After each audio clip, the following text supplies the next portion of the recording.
की वजह से जो हमने बुला लिया। बाकी ये इनकी पूरी टीम जो ग्रुप है उसमें 16 बच्चे होंगे, लेकिन उसमें से केवल 2 ही बच्चे आएंगे, ये और रास्ता, वही 2 आ पाए, बाकी सबके सब टर्नोपिल में ही रुक गए।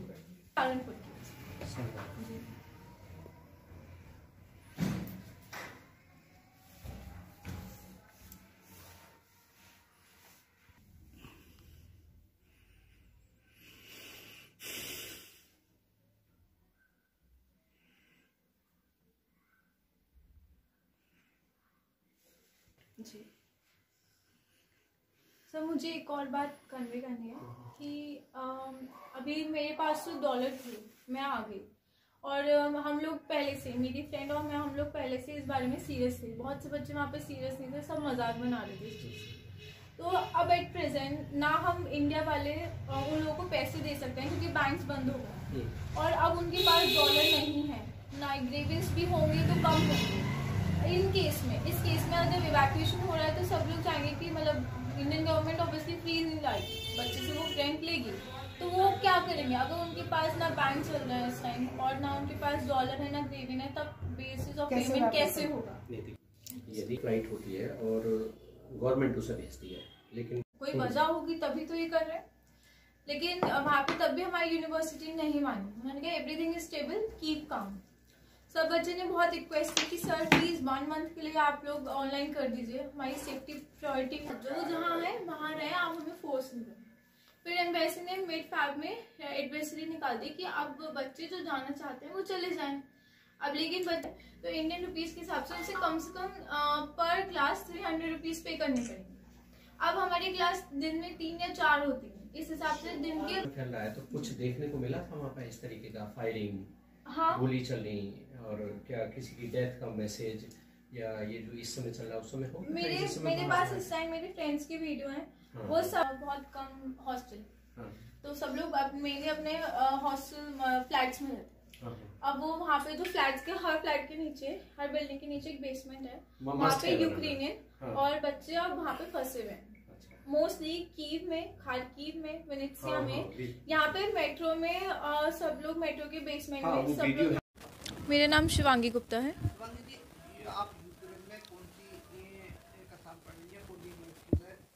मैं टर्नोपिल नेशनल मेडिकल यूनिवर्सिटी से पढ़ रही हूँ, ये टर्नोपिल में है और मैं 3rd कोर्स में हूँ और मेरा ग्रुप 357 है। मैं 22 फरवरी को पहुँची हूँ शाम को 4 बजे। वहाँ पे मेड फैब से पैनिक शुरू हो गया था काफ़ी बच्चों में, तो हमने डीन से काफ़ी फोर्स किया, लेकिन डीन हमारे मान नहीं रहा था। तो फिर हम लोगों ने अपनी प्रिकॉशनली सब तैयारियां शुरू कर दी थी। तो हम लोग डॉलर वगैरह लेने गए थे, वहाँ पे नहीं मिल रहे थे हमें डॉलर। तो करीब मैंने अपने $600 लेने के लिए 4 से 5 घंटे वहाँ पे बिताए, जिससे मुझे डॉलर मिल जाए। और अब जो मेरे फ्रेंड्स वहाँ पे अटके हुए हैं उनके पास कोई भी डॉलर नहीं है और उन्हें ग्रेवेंस की जो वहाँ पे लोकल करेंसी है उसमें भी दिक्कत आ रही है। आपने क्या हालात देखे वहाँ का, जो आजकल न्यूज़ देख रहे होंगे, बड़ी सिचुएशन पैनिक हो गई है? जी जी। क्या जब आप 22 फरवरी को आए थे ऐसे हालात हो गए? जी तब तक नहीं थे ऐसे, लेकिन हाँ हम लोग वहाँ पे देख रहे थे कि पुलिस वगैरह जो है वो रेगुलर सर्कुलेट हो रही थी और चेकिंग भी कर रहे थे। एक बार जब हम अपनी क्लास के लिए जा रहे थे तो 2 पुलिस इंस्पेक्टर जो हैं वो हमारी बस में भी आए, उन्होंने हमारे कार्ड भी देखे, जो हमारे स्टूडेंट कार्ड है, वहाँ पे पोस्टविद कार्ड चलता है, वो भी देखा था वेरिफिकेशन के लिए। तो और हमने अपनी सिटी में भी काफ़ी टर्म्स वगैरह देखे थे कि जा रहे हैं सब, बट हाँ 22 फरवरी तक ऐसा कोई भी पैनिक नहीं था वहाँ पे मेजरली। मैं और मेरी फ्रेंड एक आस्था, हम दोनों साथ में आए, वो भी इस वजह से आए क्योंकि हमें नहीं लग रहा था कि अब सिचुएशन स्टेबल होने वाली है। क्योंकि भले ही यूक्रेनियंस बोल रहे थे कि 8 साल से चल रहा है, कुछ नहीं होगा कुछ नहीं होगा, बट इन 8 सालों में ये पहली बार हुआ था कि डिफरेंट कंट्रीज़ ने अपने सिटीजन्स को वापस बुलाया। तो इसी चक्कर में कि हमें अपनी लाइफ ज़्यादा है, और दूसरा हम एम्बेसी की बात मान रहे थे। हमने काफ़ी बार अप्रोच किया एम्बेसी से कि सर हमें क्या करना चाहिए, तो उन्होंने बोला कि अगर आपको लगता है कि आप चले जाएं तो आप चले जाइए, हमारी भी पर्सनल एडवाइस है कि आप लोग यहाँ से निकल जाएं। लेकिन कुछ बच्चे जो थे वो यूनिवर्सिटी की मान रहे थे, इसलिए वो वहाँ पे रुके और अब वो एक लास्ट फंसे।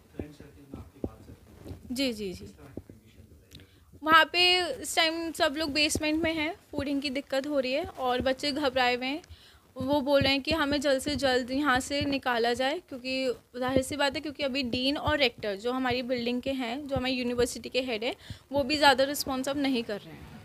क्या जहाँ पे वो बच्चे मौजूद हैं, आपने वो जगह बेसमेंट देखा होगा, सेफ हैं वो सारे लोग? बेसमेंट में कुछ नहीं है, बट सिंपली यह है कि एक शेल्टर है, वहाँ पे कोई आपको फैसिलिटी नहीं मिलेगी, और ठंड काफ़ी रहती है वहाँ पे, -11, -12, -27, और इस टाइम पे बेसमेंट में रहना is not a easy task.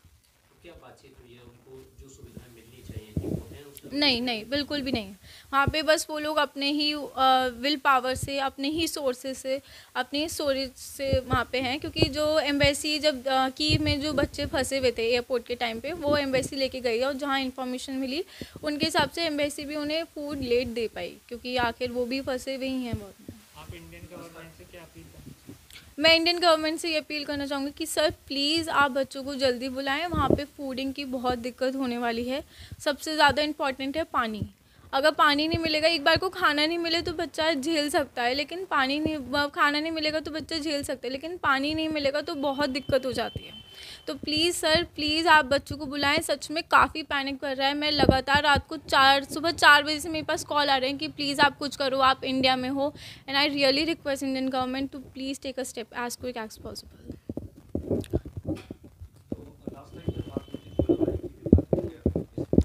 हाँ बिल्कुल, मेरी एक फ्रेंड है, कीव में है वो, और सेकेंड ईयर में है, और उसने बोला कि उसकी बिल्कुल एक बिल्डिंग छोड़ के ही एकदम बम ब्लास्ट हुआ था, और वो ये तक बात करी थी कि पहली बार मैंने मौत को इतने करीब से देखा है, और इसके मतलब वो बहुत ज़्यादा डर गई है।